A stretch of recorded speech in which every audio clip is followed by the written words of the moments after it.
শুভ সকাল, সবাইকে জানাই রাধে রাধে। আমি জয়া, আমার নতুন চ্যানেলে তোমাদেরকে জানাই আমার তরফ থেকে অনেক ভালোবাসা।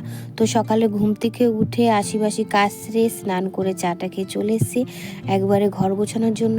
তো দেখো আমার ঘর গোছানো একবারে কমপ্লিট হয়ে গেছে। আর এদিকে আমার বর চা খেয়ে আবার ও শুয়ে পড়েছে, কারণ ওর শরীরটা খারাপ আর কাজে যায়নি। আর এদিকে বাবা অল্প করে আমাদের জন্য মাংস নিয়ে এসছে, আর মায়ের জন্য একটা মাছ নিয়ে এসছে। মা যেহেতু মাংস খায় না, তাই মার জন্য আলাদা করে মাছ নিয়ে আসা হয়েছে। আর এদিকে আমি মাছ কাটছিলাম, আমার বর পাশে বসেছিল, বলছিল দেখো মাছটার পেটে ডিম আছে। আমি বলছিলাম এখন হয়তো মাছের পেটে ডিম থাকবে না।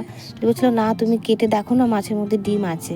দিয়ে সত্যি করে মাছটা কাটার পরে দেখি ডিম আছে। আর মাছটা দেখো কতটা টাটকা মাছ, একেবারে রক্ত বেরোচ্ছে মাছটা দিয়ে, মনে হচ্ছে এক্ষুনি ধরে নিয়ে আসলো তাই মনে হচ্ছে। যে দেখো মাছটা আমার কাটা কমপ্লিট হয়ে গেছে, ধোয়াও হয়ে গেছে।